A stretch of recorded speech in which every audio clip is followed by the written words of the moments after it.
नमस्कार, अग्निपथ देख रहे हैं आप। अग्निपथ में आज हम बात करेंगे बीजेपी का वार, भरोसे पर प्रहार। चुनाव की तारीख का ऐलान होते ही प्रदेश की सभी राजनीतिक पार्टियां एक्टिव मोड में आ गई हैं। कांग्रेस हो या बीजेपी या फिर अन्य राजनीतिक दल, सभी पार्टी के नेताओं के दौरे का सिलसिला लगातार जारी है। केंद्रीय मंत्री अनुराग ठाकुर छत्तीसगढ़ के दौरे पर हैं, जहां मीडिया से चर्चा के दौरान उन्होंने छत्तीसगढ़ की कांग्रेस सरकार को देश की सबसे भ्रष्ट सरकार बताया। साथ ही राज्य सरकार पर तुष्टीकरण का आरोप भी लगाया। अनुराग ठाकुर ने दावा किया कि छत्तीसगढ़ में भाजपा के प्रति माहौल है। प्रधानमंत्री नरेंद्र मोदी जी ने छत्तीसगढ़ के विकास के लिए केंद्र की ओर से सहायता दी है। एक के बाद एक दूसरा बड़ा प्रोजेक्ट दिया है। भाजपा की सरकार ने छत्तीसगढ़ के किसानों के लिए 1 लाख करोड़ से ज्यादा धान की खरीद के लिए उपलब्ध कराए हैं। कांग्रेस पर निशाना साधते हुए अनुराग ठाकुर ने कहा कि ये खाऊ सरकार है जो दिल्ली के अपने नेताओं के लिए एटीएम बन गई है। उधर केंद्रीय मंत्री के बयान पर कांग्रेस ने पलटवार करते हुए कहा कि बीजेपी की 15 साल की सरकार गरीबों की चावल की चोरी करने वाली सरकार है। योजना बनाकर गरीबों की राशि पर डाका डालने वाली सरकार थी।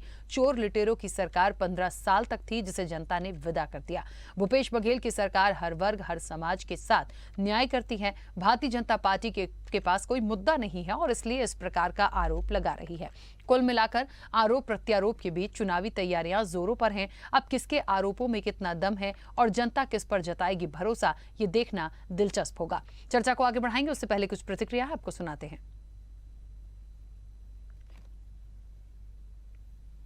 छत्तीसगढ़ में भारतीय जनता पार्टी के पक्ष में जो चुनावी माहौल बना है, उसके पीछे कारण है प्रधानमंत्री नरेंद्र मोदी जी ने जो छत्तीसगढ़ के विकास के लिए केंद्र की ओर से सहायता दी है। एक के बाद दूसरा बड़ा प्रोजेक्ट दिया है।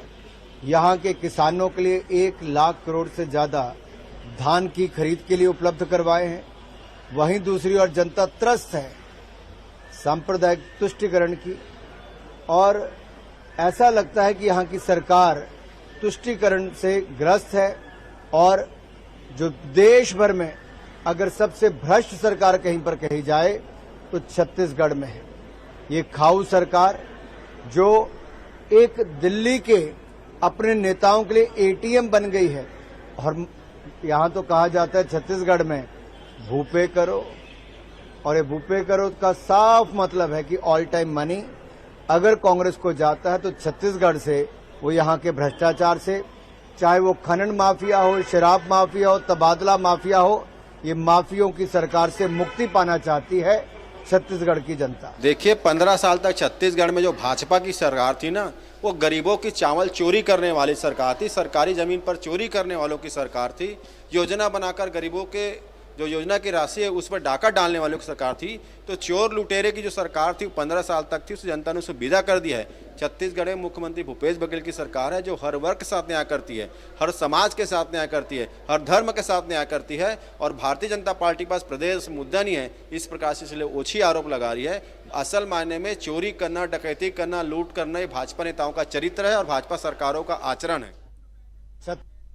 चले, तो बीजेपी का वार है, भरोसे पर प्रहार है। कौन कितना सही है और किसको किसकी दरकार है, जनता किसको स्वीकार करेगी, ये तमाम बातें जो हैं वो आने वाले समय में बहुत स्पष्ट रूप से सामने आ जाएगी। लेकिन फिलहाल जिस तरीके से अनुराग ठाकुर ने भूपेश सरकार पर निशाना साधा, उन्होंने कई सारे आरोप लगाए, सबसे भ्रष्ट बता दिया, पलटवार में बहुत सारी चीजें गई हैं। तो छत्तीसगढ़ की सियासत में असल में क्या है, ये बहुत सारी महत्वपूर्ण बातें। इस चर्चा को मैं आगे बढ़ाऊंगी। हमारे साथ मेहमान जुड़े हुए हैं। सबसे पहले आपका परिचय करा दें। भारतीय जनता पार्टी का पक्ष रखने के लिए महेश कश्यप जी हमारे साथ जुड़े हैं। महेश जी, बहुत स्वागत चर्चा में जुड़ने के लिए। और कांग्रेस का पक्ष रखने के लिए श्री कुमार मेमन हमारे साथ जुड़े हैं। श्री कुमार जी, आपका भी बहुत स्वागत है। चर्चा की शुरुआत सबसे पहले श्री कुमार जी आपसे ही करना चाहूंगी। मेरी आवाज पहुंच रही है? मेनन, श्री कुमार मेनन बोलिएगा जी। हाँ, श्री कुमार मेमन जी, मुझे ऐसा लगता है जिस तरीके से अनुराग ठाकुर आते हैं, बातचीत होती है, देखिए क्योंकि इलेक्शन है, दौरे होते रहेंगे और इन दौरों के साथ साथ तमाम चीजें आती रहेंगी, आरोप प्रत्यारोप भी आता रहे। लेकिन अनुराग ठाकुर ने भूपेश सरकार को सबसे भ्रष्ट बताया है। छत्तीसगढ़ में उन्होंने कहा कि कांग्रेस की सरकार सबसे भ्रष्ट है, और इसके साथ ही उन्होंने बहुत सारी बातें और उन्होंने जिक्र किया। कहीं ना कहीं एक भूपेश का जो भरोसा कांग्रेस लेके चलती है, उस पर प्रहार की ये कोशिश कितनी सफल बीजेपी की दिखती छत्तीसगढ़ में? आपको मैं पहले बता दूं कि जिन अनुराग ठाकुर जी की आप बात कर रहे हैं, जिनके बयान की बात कर रहे हैं, ठीक है वो केंद्रीय मंत्री हैं, लेकिन शर्मनाक इस बात के लिए है, उनको शर्म आनी चाहिए ऐसी बात छत्तीसगढ़ में आके करने की। अनुराग ठाकुर जी हिमाचल प्रदेश से आते हैं और साल भर नहीं हुआ है वो अपने प्रदेश के अंदर वंशवादी परंपरा के सबसे बड़े उदाहरण है। प्रेम कुमार धूमल जी के बेटे हैं वो।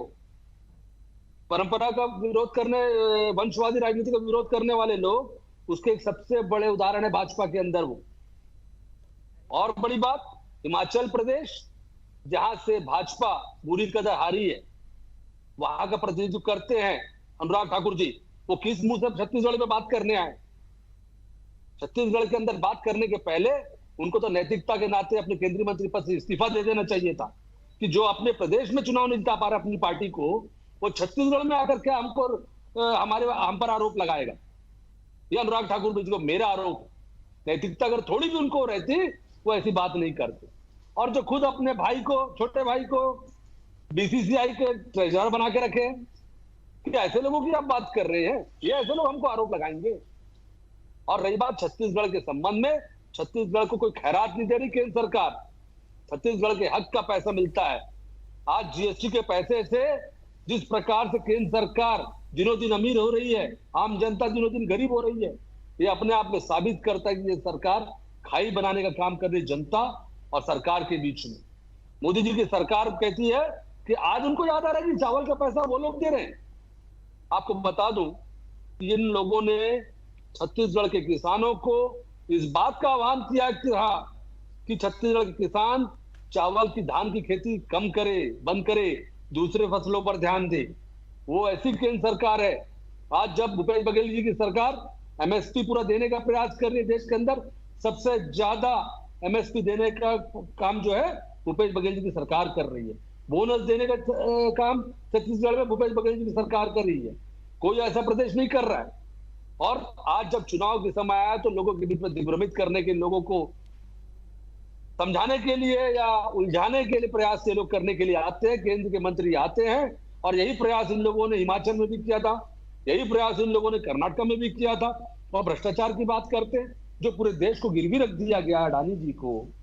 जब हिमाचल प्रदेश के अंदर में सेब की गाड़ियां, ट्रकों के ट्रक खराब हो रहे थे, एक एक बच्चा हिमाचल का बोल रहा था कि वहां के बाद इनका प्रोसेसिंग प्लांट है, फूड प्रोसेसिंग प्लांट है, उनको लाभ पहुंचाने के लिए इस पार से काम किया जा रहा है। तो पहले अनुराग ठाकुर जी को उन सब बातों का और अपने प्रदेश जहां से वो आते हैं उसके संबंध में जवाब देना चाहिए, फिर छत्तीसगढ़ की बात करना चाहिए। ठीक है, चलिए। छत्तीसगढ़ के अंदर भ्रष्टाचार, श्री कुमार मेमन जी वापस खत्म करना चाहता हूँ। एक मिनट में अपनी बात खत्म करना चाहूंगा।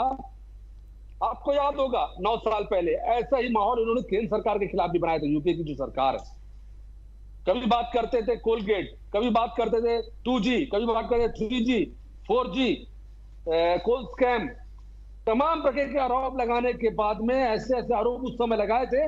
आज 9 साल हो गए, एक भी मामले में इन लोग बताइए, याद करिए आप कि एक भी मामले में कहीं भी कोई साबित कर पाएगी कि मोदी सरकार, इनके पास ईडी है, सीबीआई है, रॉ है।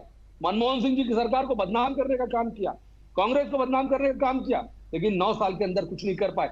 एक मामले को साबित नहीं कर पाए, एक में सजा नहीं हो पाई, एक में चार्जशीट फ्रेम नहीं हो पाया। तो ये सिर्फ चुनाव जिन राज्यों में होता है, चाहे वो बंगाल हो, चाहे छत्तीसगढ़ हो, चाहे उड़ीसा हो, चाहे वो असम हो, चाहे जहां पर भी कांग्रेस की सरकार, विपक्ष की सरकार रहती है, ये जाते हैं ऐसे झूठे आरोप लगाते हैं और लगाने के बाद साबित करने की स्थिति में ये नहीं रहते हैं और सिर्फ चूंकि वो तब तक के चुनाव लाके निकल जाते हैं। ठीक है महेश जी, बहुत सारी बातें यहाँ पर श्री कुमार मेमन जी ने रखी है और उन्होंने कहा कि अनुराग ठाकुर पहले अपने मेमन नहीं, श्री कुमार मेनन बोलिएगा प्लीज।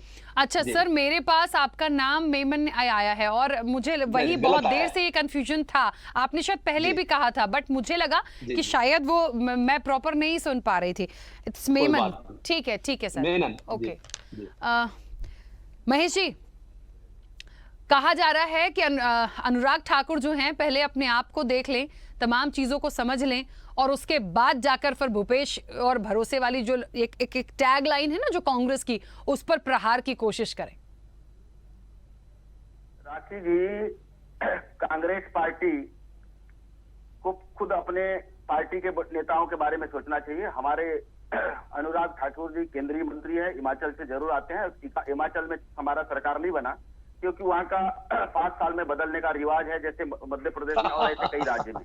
लेकिन कांग्रेस को सबसे पहले, जबकि 134-30 साल पुराना पार्टी है, इस देश में 60 साल शासन करने वाली पार्टी, जो कांग्रेस के नेता इनके राहुल गांधी को आज अध्यक्ष पद से इस्तीफा देना पड़ा, सोनिया गांधी, अगर वो अपना केंद्र सरकार नहीं बना पाए, केंद्र में आज क्या स्थिति है, वो छत्तीसगढ़ में आके क्या कर लेंगे। तो हमारा जो भारतीय जनता पार्टी का जो सरकार, भारतीय जनता पार्टी का एजेंडा है, और उस एजेंडे में हमारे झूठ फैलाओ, भारतीय जनता पार्टी काम करे, लेकिन कांग्रेस को अपने आप में सोचना देखना पड़ेगा। जो कांग्रेस इस देश में कांग्रेस लाओ गरीबी हटाओ का नारा 60 साल से देती रही, लेकिन छत्तीसगढ़ जैसा प्रदेश को एक प्रकार से यहाँ कोई अधिकारी, मध्य प्रदेश शासन काल में जब कांग्रेस का शासन था तो यहाँ कोई अधिकारी भेजने से अंडमान निकोबार का काला पानी का सजा मान के आता नहीं था। लेकिन आदरणीय अटल बिहारी वाजपेयी ने 2001 में छत्तीसगढ़ का गठन किया। उसके बाद दुर्भाग्य से कांग्रेस पार्टी का सरकार 3 साल रहा, लेकिन 15 साल 2003 से 18 तक भारतीय जनता पार्टी का सरकार रहा, और उस कार्यकाल में आप देखेंगे विकास का बहार बया, और आज रोड, सड़क, बिजली, पानी के क्षेत्र में देखेंगे, सभी क्षेत्र में आज छत्तीसगढ़ विकास के राह पर चल रहा है। लेकिन दुर्भाग्य से कांग्रेस पार्टी को इतना हिम्मत होता कि भारतीय जनता पार्टी किसी प्रकार का भ्रष्टाचार या अनियमितताएं या उनका 15 साल के कार्यकाल को अगर छत्तीसगढ़ का जनता नकारने का होता, उसी मुद्दे पर वो लोग चुनाव लड़े होते 2018 में। लेकिन उनको मालूम था भारतीय जनता पार्टी इतना काम किया है, आज रमन सिंह को चाउर वाला बाबा के नाम से पूरा देश जानता, इसीलिए उनको 36 वादे करना पड़ा, लोभ लुभाने वादे, जिसके दम पे आज छत्तीसगढ़ में इनका शासन आया और 5 साल सरकार इन्होंने चलाया। लेकिन मात्र 5 साल में जिस प्रकार से खुद मेमन साहब गिनवा रहे थे, केंद्र में 2G और कई कॉमनवेल्थ घोटाला के सरकार के नाम से आज 10 साल हो गया, 9 साल होने जा रहा है केंद्र में सरकार ने। ठीक उसी प्रकार छत्तीसगढ़ में भूपेश बघेल को आने वाला समय में घोटालेबाज सरकार, घोटालेबाज भूपेश बघेल के नाम से पहचाना जाएगा। आप इनका घोटाला आप देखेंगे, राशन घोटाला हो, कोयला घोटाला हो, प्रधानमंत्री गरीब कल्याण योजना का 5 किलो जो उसमें घोटाला किया इन्होंने, गाय घोटाले में घोटाला किया, पीडीएस में घोटाला किया, महादेव में घोटाला किया, और यहाँ के युवाओं के साथ भी इन्होंने पीएससी में घोटाला करके उनके कांग्रेसी नेता और उनके अधिकारी को लोगों को चयनित किया। इस प्रकार का कांग्रेस का नीति है, और ये कांग्रेस आज छत्तीसगढ़ से आज धोने वाली है, जाने वाली है। इसीलिए इनके नेता को आज इनका टिकट फाइनल करने में इनका पसीना छूट रहा है। इनको 18 विधायक बदलना पड़ा। जिस भूपेश भाई की भरोसा है कि जिस सरकार की बात करते हैं, इन्हीं सरकार के 18 विधायक को आज टिकट काटा गया है, उसमें से कई मंत्री हैं, और उसी सरकार के दम पर चुनाव जीतने की बात कर रहे हैं। इनके टीएस सिंह बाबा जी पंचायत मंत्री से इस्तीफा दिए प्रधानमंत्री आवास नहीं बनाने से। ऐसे कई घोटालेबाज सरकार भूपेश बघेल छत्तीसगढ़ में दोबारा आने वाली नहीं है, आएगी भी नहीं। इसीलिए अपना देख ले, हमारे भारतीय जनता पार्टी के नेता आते रहेंगे और जो मैंने पूछा वो तो बता मुझे ऐसा लगता है, चलिए महेश जी, मुझे ऐसा लगता है कि 15 साल वर्सेस 5 साल हम कंपैरिजन तो अभी करें ही ना, क्योंकि यदि बहुत कुछ अच्छा 15 सालों में होता या हुआ है तो मुझे नहीं लगता कि एक बदलाव होता। चलिए एक मन ये भी देख लें कि जनता ने सोचा चलो बदलाव करके देखें, भूपेश पे भरोसा करके देख लें, उन्होंने वो भरोसा किया। मुझे लगता है जनता 3 दिसंबर को पूरा निर्णय सामने आ जाएगा कि इस बार छत्तीसगढ़ में हाथ का साथ देना है या कमल का साथ देना है, ये जनता का निर्णय होगा।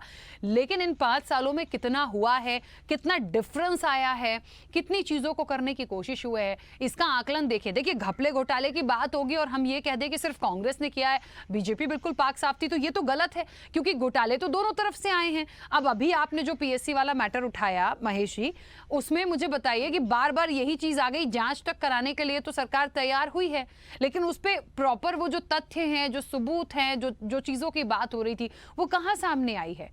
मानती हूं विपक्ष है, सवाल उठाना अधिकार है, बिल्कुल होना भी चाहिए, लेकिन हमें चीजों को तथ्य, बिना तथ्य के हम कोई भी बात कैसे रखेंगे। ये कांग्रेस के लिए भी लागू होता है, मैं सिर्फ आपसे ये बात नहीं कह रही, ये कांग्रेस के लिए भी होता है। कांग्रेस यदि 10 आरोप बीजेपी पे लगाती है तो वो भी सारी चीजों के प्रमाण दे। अभी मुख्य रूप से इलेक्शन है, इलेक्शन में कौन सा मुद्दा, कौन सा वादा, कौन सा दावा इफेक्टिव है, जनता का क्या मन है, ये महत्वपूर्ण है। नहीं देखिए, जनता 5 साल में कांग्रेस के सरकार से उब गई है। कांग्रेस के सरकार ने जो वादा किया, चाहे किसानों को हो, चाहे बेरोजगारी भत्ता हो, चाहे स्व सहायता समूह हो, ऐसे बहुत सारा इन्होंने वादा किया। 4 सिलेंडर फ्री का वादा किया, 50,000 शिक्षकों का भर्ती का वादा किया, ऐसे बहुत सारे वादे किए, एक भी वादे पूरे नहीं किया।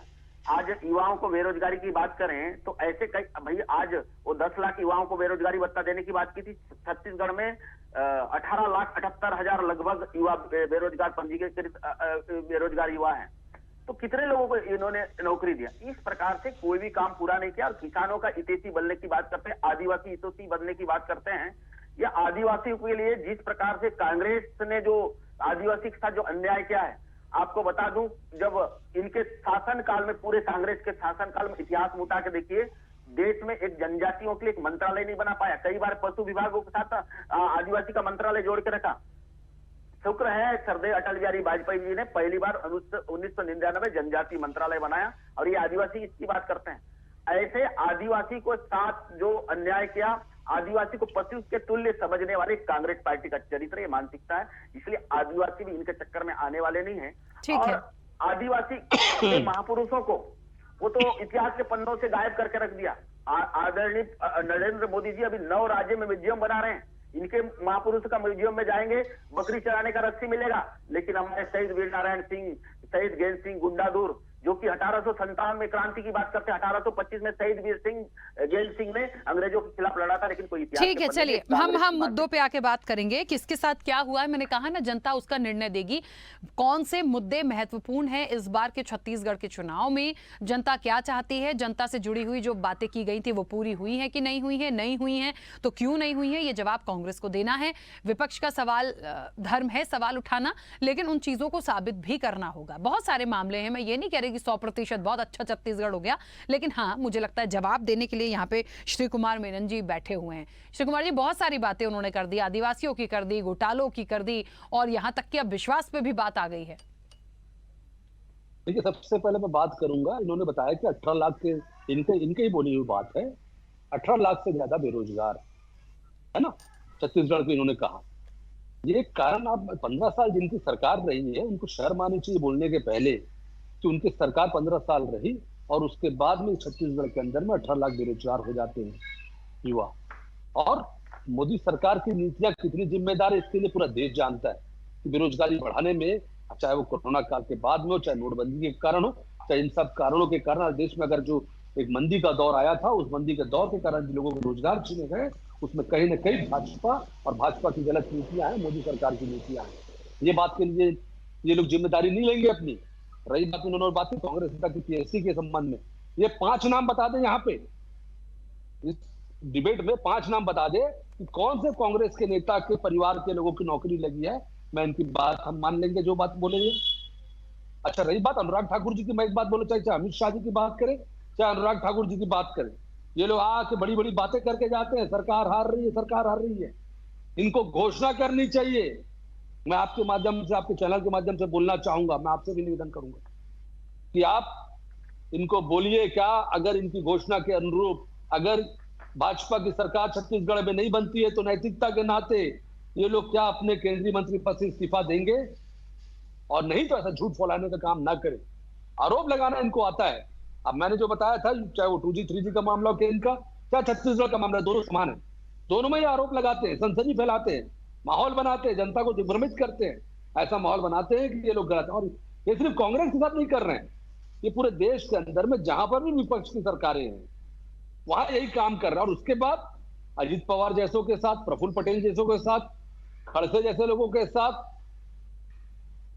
और तमाम ऐसे लोगों के साथ ये सरकार में जोड़ के इनको काम कराते, अपने साथ रखते हैं, अपने सरकार के सदस्य बनाते हैं, पार्टी के सदस्य बनाते हैं।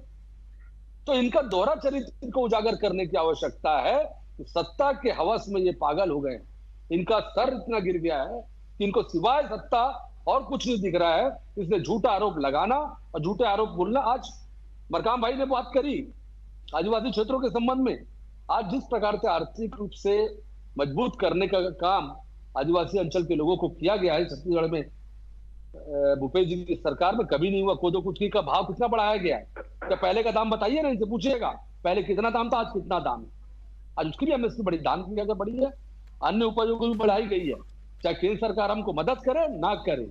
आज आत्मानंद स्कूल अगर सुकमा जैसे जगहों पर अगर आत्माना स्कूल चल रहे पूरे प्रदेश के अंदर चल रहे हैं, तो कहीं ना कहीं हमारी मानसिकता है कि हम अच्छे स्कूल खोले, छत्तीसगढ़ के बच्चों को, चाहे आदिवासी हो, चाहे अनुसूचित जाति हो, जनजाति हो, चाहे सामान्य वर्ग हो, चाहे शहर के लोग हो, सबको समान शिक्षा मिले, अच्छी शिक्षा मिले। चाहे वो छत्तीसगढ़ी खेलों का मामला हो, चाहे छत्तीसगढ़ के तीज त्योहारों का मामला हो, हर मामले के अंदर में ऐसा कोई वर्ग नहीं है, सरकारी कर्मचारी हो, सब वर्गों को साधने का या सब वर्गों के लिए कुछ ना कुछ मदद करने का काम भूपेश बघेल जी की सरकार ने किया है, कांग्रेस पार्टी की सरकार ने किया। इसलिए हमको भरोसा है कि भूपेश है तो भरोसा है, कांग्रेस है तो भरोसा है। आज कौन से ऐसे वर्ग का इन लोगों ने मदद की, बताइए, इस कोरोना काल के अंदर में, सवाए जीएसटी के माध्यम से, अन्य माध्यम से पैसा वसूली करने का। इतनी तमाम विपरीत परिस्थिति होने के बाद भी 100 से ऊपर पेट्रोल डीजल के दाम करना, सिलेंडर के दाम 1200 करना, कभी इनको समझ में आया कि कभी लगा इनको कि मदद करनी चाहिए? जीएसटी में 1,60,000 करोड़ क्वार्टरली आय हो रही है, बढ़ते जा रही है केंद्र सरकार की, लेकिन आम जनता को कोई मदद नहीं है। और बने मदद क्या कर किनको कर रहे हैं? अपने दोस्तों को कर रहे हैं। एयरपोर्ट बेच रहे हैं, ठीक है, रेल बंदरगाह बेच रहे हैं, ट्रेन बेच रहे हैं, रेलवे स्टेशन बेच रहे हैं, अडानी को बेच रहे हैं, अपने मित्रों को बेच रहे हैं, ठीक है, लेकिन आम जनता की मदद के लिए कभी कोई पॉलिसी नहीं बनाते। महेश जी अपनी बात रखेगा क्योंकि समय भी हो गया है, जल्दी से। जी, इन्होंने बेरोजगारी की बात की है। ये लोग 60 साल शासन करके बस्तर का, छत्तीसगढ़ का बस्तर का लोहा खदान को विदेश बेचने वाले लोग, दलाली खाने वाले लोग, एक स्टील का प्लांट लगा नहीं पाए, ना फैक्ट्री नहीं लगा पाए। हमारे भारतीय जनता पार्टी के सरकार ने नगरनार में स्टील प्लांट लगाया और आज 55,000 युवाओं को रोजगार मिलेगा। ठीक उसी प्रकार इन्होंने युवाओं को बाटी खिला के, गिल्ली डंडा खिलवा के सोचते हैं कि अपने आप को युवाओं का मतलब युवा कांग्रेस के साथ है।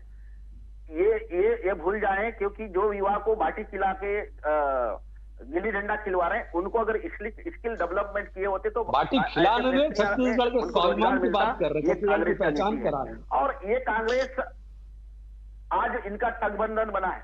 जो कांग्रेस को इतना पुराना पार्टी, देश का पुराना पार्टी, आज उनका अस्तित्व का लड़ाई लड़ना पड़ रहा है। कांग्रेस मुक्त भारत होने जा रहा है, इसलिए इनको ऐसे इनके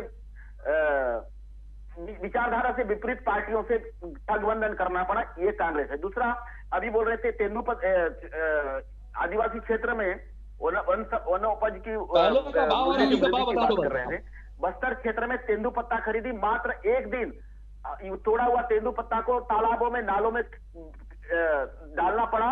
ऊपर से हमारे सरकार में बोनस से लेकर, छनन पादुका से लेकर, स्टाइपन से लेकर बीमा जैसी योजना था, टोटल बंद कर दिया। इस प्रकार से कांग्रेस आदिवासी विरोधी सरकार है, दलित विरोधी, इनके मुझे महेश जी ऐसा लगता है प्रदर्शन करना पड़ रहा है। महेश जी, मुझे ऐसा लगता है अब ये जो बातें अभी हम कर रहे हैं ना, ये बहुत अच्छे से पूरे छत्तीसगढ़ में बहुत सबको मालूम भी होगी, समझ की भी होगी। अभी मुख्य रूप से जनता से कनेक्टेड क्या चीजें हैं, क्या हुई हैं, क्या नहीं हुई हैं, उनको कितना पहले मिला, कितना अब मिला, कितना उनके जीवन में बदलाव आया, ये जनता अपने दिमाग में रख के इस पर वो वोट करेगी। तो ये निश्चित तौर पर बड़ा महत्वपूर्ण होगा। खैर, समय भी हो गया है। आप दोनों का बहुत शुक्रिया इस चर्चा में जुड़ने के लिए। और निश्चित तौर पर देखिए, कहीं ना कहीं बीजेपी का वार है, भूपेश पर प्रहार है, वो तो करेंगे ही, क्योंकि कहीं ना कहीं बीजेपी की कोशिश है इस बार छत्तीसगढ़ में कमल खिलाने की। लेकिन क्या होगा जनता का मन और किसके वादों में दम है, ये आने वाले समय में देखेंगे। चर्चा में इतना ही, दीजिए इजाजत, नमस्कार। ऐसे ही वीडियोस के लिए लाइक करें, शेयर करें, फॉलो करें, YouTube पर जाकर सब्सक्राइब कर बेल आइकन दबाना ना भूलें। और ताजा अपडेट्स के लिए स्वदेशलाइव.com पर जरूर जाएं।